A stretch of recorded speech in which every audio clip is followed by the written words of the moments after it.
After 3,000 Fiverr orders, 1,700 clients, and clearing nearly $1 million in sales, I'm going to tell you everything I wish I knew when I first started. And I promise some of this is going to make you rethink freelancing completely. What I've learned is that the platform doesn't reward what you think it does. It's not about being the most talented designer, the most brilliant writer, or the fastest coder.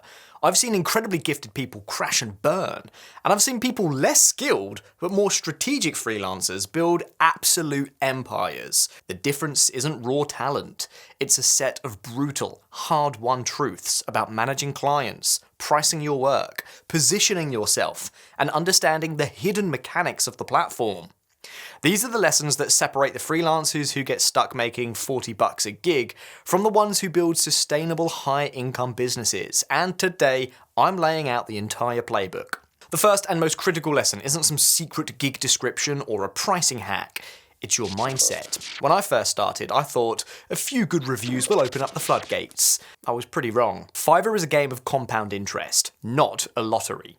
Your success isn't built on one viral gig, it's built brick by brick, over hundreds of orders and years of consistency. The real magic, the compounding, starts to kick in after your 100th order, not your 10th. And here's the good news, the market is moving in your favour if you just stay in the game.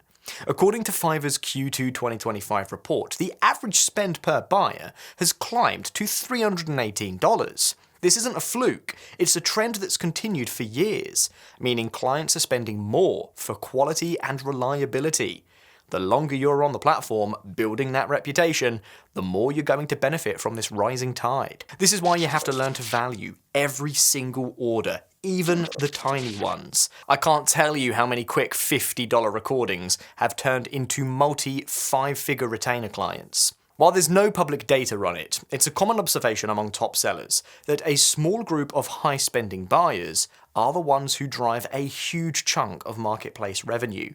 Your job isn't just to complete an order, it's to spot and nurture the clients who have the potential to become those high-value partners. Just check out these figures on my contacts list on Fiverr. As you can see, huge income is coming in from these handful of clients. Part of this long-term mindset is learning to expect discomfort. You will get revision requests that feel absurd.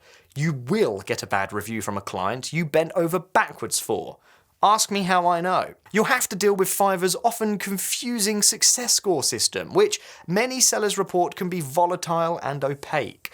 These aren't signs you're failing. They're the tuition you pay to learn how to set boundaries, tighten your process, and build resilience. The sellers who last are the ones who see these moments as data, not drama. They detach their ego from the dashboard. A 4.7-star review isn't a comment on your worth. It's feedback telling you there was a mismatch in expectations. A dip in your success score is a signal to audit your last 10 orders and find the friction. Data, not drama, builds a business that lasts. The second brutal truth. Most freelancers see clients as a series of one-off transactions. This is the single biggest mistake you can possibly make. Top earners don't see clients as customers, they see them as assets to be cultivated. This starts with a hard pill to swallow. Not every client is a good asset. You have to be willing to fire clients, or more politely, to strategically decline projects that are a terrible fit. A low-budget, high-maintenance client who doesn't respect your process isn't just an annoyance, they are a direct threat to your business. They kill your energy, eat your time, and are the most likely to leave the kind of poor private feedback that can tank your success score. Protecting your metrics and your sanity is way more profitable than chasing every dollar that comes your way. The key to great client management is simple: under-promise and over-deliver. If a project will take 3 days, set the delivery for 4. This builds in a buffer and gives you the chance to deliver early, which consistently wows clients.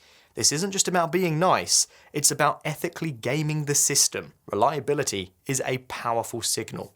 While Fiverr doesn't publish its exact algorithm, the company emphasizes client retention. And many experienced sellers report that a small group of loyal, repeat clients can eventually make up the majority of their monthly income. The platform has clear incentive to promote sellers who make that happen. Even the nightmare clients are assets, just a different kind. They are your free business consultants, showing you exactly where the cracks are in your system. A client who demanded endless revisions forced me to create a rock-solid revision policy and charge for extra rounds. A client who was never happy taught me to use a mandatory, detailed intake form before I write a single word. Every point of friction is a lesson. Use it to tighten your scope of work, introduce paid discovery calls, and build a structured process that stops misalignment before it ever starts. Here's a secret. Nobody on Fiverr is actually buying logo design or article writing. They are buying a solution. They're buying a brand that makes my startup look credible, or a blog post that will rank on Google and get me traffic. The second you stop selling your time and start selling a packaged outcome, everything changes. This starts with your gig itself. Your thumbnail, title, and description aren't just descriptions, they are ads. Based on seller guidance and community observations, engagement metrics like a strong click-through rate, CTR, and a high conversion rate are believed to heavily influence your gig's visibility. If people see your gig and click, then a good portion of them will actually buy. The platform is likely to show it to more people. It's a simple, powerful feedback loop that all starts with your packaging. So, how do you make your packaging work? You specialize. When you are the do-it-all designer, you're competing with everyone. When you're the go-to person for Webflow websites for SaaS companies, you're competing with almost no one. Niches rank better because the keywords are less crowded. They convert better because the message is laser-focused. And they command higher prices because you're an expert, not a generalist. Don't be scared of a niche that seems too small. Those are often the hidden gems. The best way to find them? Read the negative reviews of your competitors. See what their clients are complaining about. That's your opportunity. Build a gig that solves that exact problem. Frame everything as a solution. Instead of, I will write your blog post, try, I will write an SEO-optimized article that drives traffic. Instead of listing services, list outcomes. Launch-ready brand package in 7 days. Sales-boosting email sequence. Make every word on your gig page speak directly to the business goal of your ideal client. They don't care about your process, they care about their results. Top earners on Fiverr don't work harder, they work smarter. They run their business like a well-oiled factory, obsessed with efficiency. The biggest enemy to your focus? Context switching. That mental cost of jumping between writing, answering messages, creating offers, and doing revisions. The only way to beat it is to batch your work. Set aside specific blocks of time for specific tasks. Monday morning is for scripts. Monday afternoon is for recording. Tuesday is for editing. This approach slashes the mental friction and lets you get into a state of deep work, producing better quality stuff in way less time. This goes for communication too. One of the biggest mistakes I see is freelancers keeping their Fiverr inbox open all day. While the responsiveness is a metric, the response rate is tracked over a 24-hour window for your first reply. You don't need to reply in 30 seconds.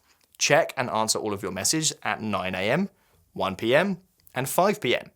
This lets you maintain a fast response time without torpedoing your focus all day. The secret to scaling this is to template everything. You should have pre-written responses for every common scenario. The first inquiry, the custom offer request, FAQs, revision updates, delivery notes, and the follow-up message asking for a review. This isn't about being impersonal, it's about standardizing excellence. It guarantees every client gets a clear, professional experience and saves you hundreds of hours a year. Finally, invest in your factory, a faster computer, a second monitor, premium software, even a good chair. These aren't expenses, they're investments in your effective hourly rate. Remember, Fiverr's standard commission is 20%, so you keep 80%. Every hour you save with the smarter workflow is pure profit in your pocket. By optimizing your system, you are literally increasing your own margins. The single most counterintuitive lesson I learned on Fiverr is this. Charging more gets you better clients. The low price game is a death spiral.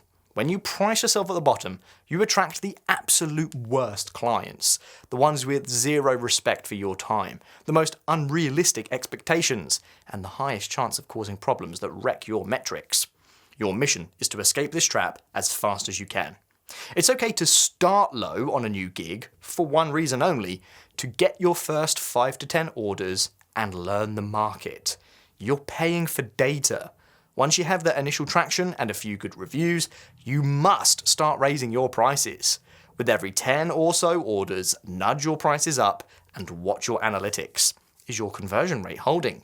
Is the quality of your inquiries getting better?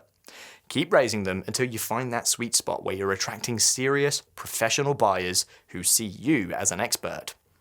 The real money on Fiverr isn't made on the base gig, it's in the packages and upsells. Design your gig packages like a value ladder. The basic package is a simple, entry-level fix. The standard package solves a bigger problem, and the premium package offers a complete done-for-you transformation. High-spending buyers are the lifeblood of the platform, so build your offers for them. Create valuable add-ons like extra fast delivery, commercial rights, or a strategy session. These high-margin extras can often double your average order value. And don't worry that raising your prices will lose clients. It will, and that's kind of the whole point. You'll lose the cheap clients who are going to be a headache anyway. You're using price as a filter to get buyers who are serious about their business and see your service as an investment, not an expense. This shift doesn't just boost your income, it dramatically improves your quality of life, because you get to work with professional, respectful clients who actually appreciate you. If you've been on the platform for a while, you know the game is always changing. What worked 2 years ago might not work today. One of the biggest shifts has been the success score. Many sellers, myself included, have found it to be a bit of a black box. 1 month you're a 9, the next you're a 7. After a string of perfect orders with no clear reason why. My advice? Don't obsess over the small dips. Focus on what you can control. Delivering on time, every time, keeping your completion rate high, avoiding cancellations, and giving an amazing client experience. Those are the pillars that lead to a healthy score in the long run. Another reality is seller levels. Hitting level 1 and 2 is about metrics. But top-rated seller is a rare, manual selection by Fiverr's internal team. It's a great badge, but don't build your whole strategy around getting it. I know plenty of sellers who earn way more than top-rated sellers because they mastered their niche and their client list. Your bank account cares more about profit, not a badge. For those ready for the next leap, Fiverr Pro is a powerful option. It's an application-based system where your off-Fiverr credibility really matters. A professional website, case studies with known clients, and a killer portfolio will boost your chances. If you get rejected, don't sweat it. You can generally reapply, so use the time to build a stronger case for yourself. Finally, understand the big picture. Fiverr's Q2 2025 reports show that while the total number of active buyers was down by about 3.4 million from 2024 levels, the spend per buyer kept climbing to $318. This suggests the platform is focusing on higher value transactions. At the same time, demand for new skills is exploding. For instance, Fiverr reported a massive surge in searches for AI-related services, with one press release noting an 18,347% increase for terms like AI agents. The smart freelancer is always learning new skills to meet that new demand. Staying power on Fiverr means adapting to where the money is going. Okay, so theory is great, but let's make this real. Here are 3 playbooks for wherever you are on your Fiverr journey. For new sellers, or 0 to 50 orders. Look, your only job right now is to get data and social proof. Launch 3 tightly niched gigs in one speciality. Instead of video editing, launch YouTube Shorts video editing, corporate explainer videos, and real estate listing videos. Make a simple 30-second gig video for each one showing your best work. Price your gigs to learn fast, just aiming for those first 10 to 15 orders. After every few, nudge the price up. From day 1, use a templated intake questionnaire to get all the info you need up front. And when a client loves your work, politely ask for an honest review and for permission to add it to your portfolio. Social proof is what will kickstart the algorithm for you. For intermediates, scaling up to 5 to 10k a month. Your goal is all about productizing and leverage. Look at your past orders and find the top 2 outcomes you deliver. Turn these into standardized tiered packages with clear upsells. Introduce a paid discovery or strategy session as a low-cost way to qualify serious clients. Think about building a client ladder. They start with a small session, move to your main project, and then you offer a monthly retainer.